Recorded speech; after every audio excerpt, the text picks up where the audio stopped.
question of the day is, can the gold rally continue? We might just be seeing the start here of another leg higher on gold. We're taking a look at gold at the time of recording this, flirting with the idea of breaking and closing above this key level of resistance that we've been stuck underneath for the last few weeks, this level being around $2,185 an ounce. Of course, I'm looking at gold against the US dollar, and what we can see here is that this candle here is trying to close outside of the top of this range. Now, by the time that this video gets uploaded after being edited and all that sort of, the behind the scenes stuff, I'm curious to see how this candle closes. And this is what I'll be watching for closely today. Can gold actually close officially above this level of resistance? If it does, I think it's a good signal that we could be seeing another leg higher for gold. And from a technical only perspective, really quick, I wanted to outline my thought process with this. Let's just say that today we do in fact get a big, nice, strong candle that closes outside of the top of this range. If that happens, what I'll be looking for, now you can see I've already got one buy and a second buy here on my gold position. What I'll be looking for in this case would be at that point a potential pullback to this level of what was resistance, where I think we could see support holding. So I'm outlining my game plan here, because if that happens, I do think we could see price remain supported at this level here and perhaps could see, again, another leg higher for gold. Now, I will illustrate too that it's possible that we don't get this kind of pullback at all. It's possible that if this candle really closes solidly, the next candle could close solidly again, and we could just continue to see this move. Now, as a trader, as managing my risk, I would have to see this scenario in order to add a third entry to my gold long campaign at this point. It's a full-blown campaign because I've been in this trade for some time, and I've added a second time over here on this pullback. But again, I am willing to buy here. And I mentioned on my stream today that as a momentum trader, I oftentimes find myself buying high to sell higher. So as much as the old adage is buy low, sell high, and repeat and do that over and over, I actually find it more as a momentum trader in my momentum style trading, I prefer to actually be buying high, which this area would still be considered high, and looking to sell higher. So I'm looking for that opportunity. We'll see how gold closes today. If we completely fail out here, then I'll just continue to stay the course, which is I've been holding through this consolidation. My stop loss is below structure. If price breaks, then I'm out of the trade. But I wanted to update you guys on my kind of overview for gold as we started this video. Speaking of which, we'll take a look at other assets here in this video, as well as some data that could help you with finding better trading setups. And as we get started, I wanted to ask, make sure to hit that thumbs up button, subscribe, let's jump in. And taking a look at all of our markets here on the screen here as we get started, you can see the S&P 500 doing its thing. It had a big sell-off yesterday, then recouped all of those losses. What's new? This thing's been doing the same thing every day for the last, 5 months really. But we're seeing a little bit of sell-off here this morning. We'll see if that does have some legs to it. I wanted to mention when it comes to indices that everybody gets very convinced that they only go up when they are only going up. And everybody gets convinced that they only go down when they're only going down. So I just wanted to tell people tread carefully, and I'll talk about indices a little bit more in a second. We see the NASDAQ down heavily. We also see, well, not heavily, but we're seeing it down the most because semiconductors are performing a little weak today. NVIDIA especially doing, not so great here this morning.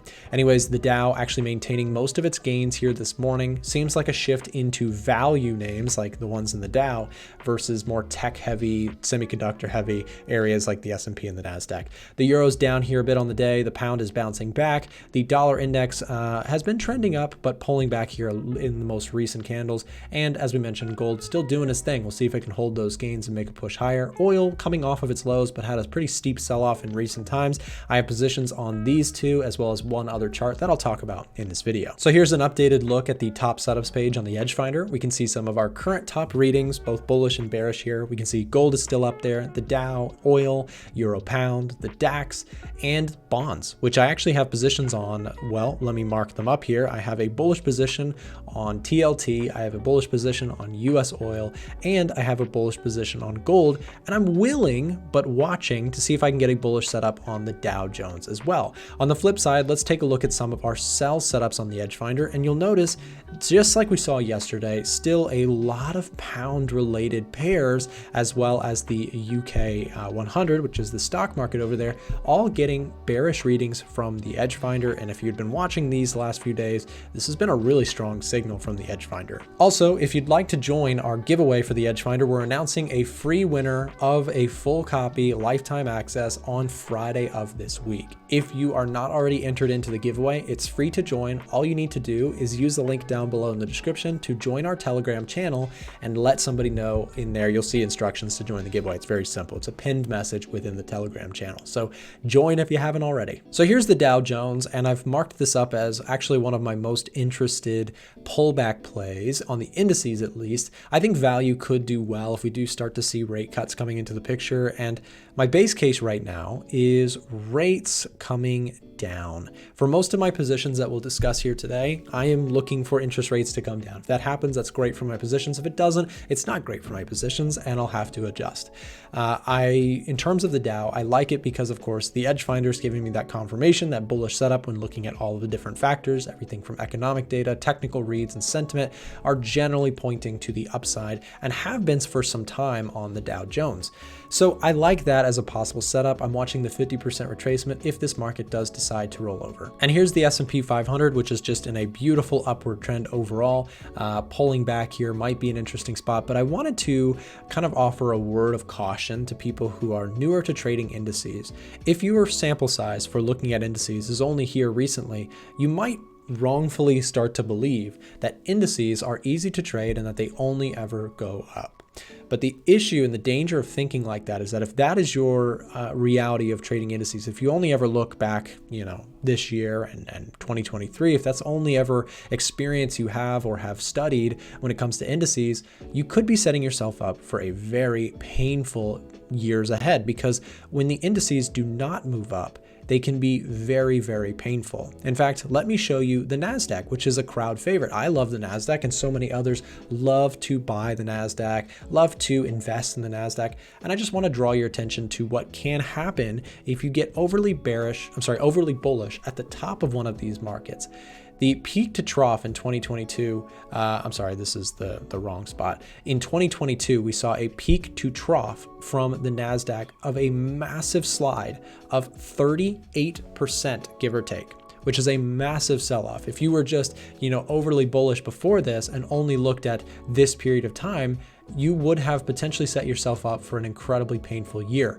I had a negative year in 2022 because you guys know I love trading the indices. I have a lot of strategies that are generally bullish longer term on indices. And so this year was tough for me and very tough for other people, especially people who started getting leveraged, which is a dangerous thing that many traders right now are likely doing. People are getting leveraged. They're heavily long. They're borrowing from the broker. They're going long thinking this thing cannot stop and that it's an uptrend forever.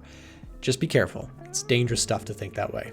And I mentioned gold. I do have a position on this one, and I'll show you my current P&L. So I'm up just under $8,000 on GLD, which is the ETF that I trade, as I cannot trade the XAU USD CFD. In the US, those are illegal. In the other markets that I'm trading, I'm watching oil, so I'd like to break that down with you guys. Oil's come back a good bit on me, but bounced back this morning pretty strong. So check out oil prices here. So you can see that it's been a rocky trade for me. My initial trade was right here. I took a $900 loss. Just to update you with that, I re-entered the trade and now I am floating a profit, but basically gave back a lot of the gains that I had, retested my entry, but I'm just staying the course here. If price breaks this level and stops me out, I take a loss. If it doesn't, if it rallies from here, then I could actually be seeing a really nice trade back to the highs and perhaps beyond on the oil market. So it's an interesting area of the market for me that I'm watching. Next up, I actually wanted to talk about yields, which if you're watching the dollar index right now, and we'll talk about that in a moment, you might be confused by this. Usually yields and the dollar index move together. But why have they kind of parted ways recently? Well, first of all, let's talk about yields in isolation. The Federal Reserve has mentioned that they do think and still kind of expect somewhere around 3 rate cuts this year. If you get 3 rate cuts this year, yields will come down, right? This is the 10-year government bond yield. This is the 2-year government note yield, right? And the 20-year. So you can see that this has been trending down recently as people are thinking, hey, the Fed's going to cut rates. So why isn't the dollar weakening then?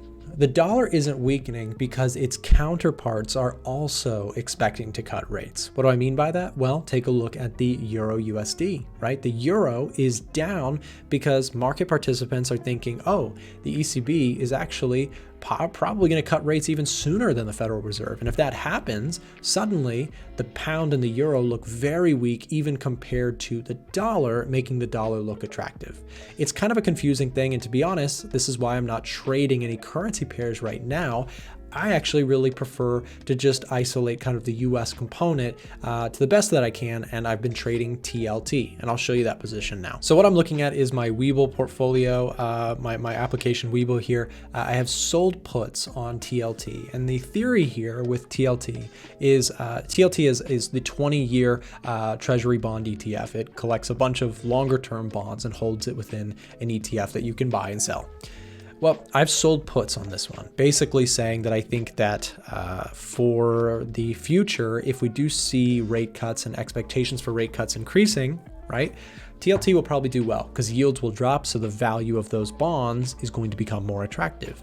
Again, remember, bonds and yields have an inverse relationship. The price of bonds goes up when yields are going down, and the price of bonds go down when yields are rising. So I think yields could continue to trend lower. With that said, I've sold puts here for a premium of $1.07 per share. I've done 10 contracts, which is 1,000 shares. And so what you can see here is that I've sold 2 different puts. This one is going to expire out of the money, which as a put seller, I want to happen. So I'm going to collect 100% of the premium over about $500. And then I've also sold one further out, April 26th, which will of course will expire in about a month from now. And in that case, I could collect up to $1,070 in premium. So I've been selling puts, selling covered calls for some time now. It's a strategy that I love to mix in with my momentum style trading. If you're interested in WeBull, by the way, it's a wonderful platform. It gives you tons of analytics on your trading. And it is, in my view, a wonderful alternative for people who are in the US who want to trade futures, options, shares, whatever you want to trade, ETFs, which is what I trade a lot. Definitely worth checking out. So again, I'll leave a link down below in the description to WeBull. If you choose to use that link, it is a referral link, so full transparency, I will receive some shares for free if you do that, and so will you. I think you get up to free, like 12 free shares when you sign up with WeBull, but check the link, you'll see the current offer that they have. And if you're outside of the US, but you want to be able to trade directly in TradingView, I know I get that question often, I'll have a couple links down below for other brokerages, whether you're in the US and you want to trade FX, or you're outside of the US and you want to trade something else like CFDs. You can actually trade directly within the TradingView platform using the links that are dropped in the description down below. Thank you guys very much. I hope this video was helpful to you, and happy trading. If you're looking to improve as a trader, we've got some cool free resources here that I wanted to share as we close today's video. Down below in the description, there is a link to join our Discord channel or our Telegram channel. And we also have our website, a1trading.com, where traders can get access to free course material to help you improve as a trader. Remember, we are also live Monday through Friday on this channel around 9:30 a.m. US Eastern, broadcasting most live news events and that sort of thing. So hope to see you there. And also, we do have a couple videos here showing up on the screen. If either of these seems like it might be helpful to you, then make sure to click here or here, and we'll see you there.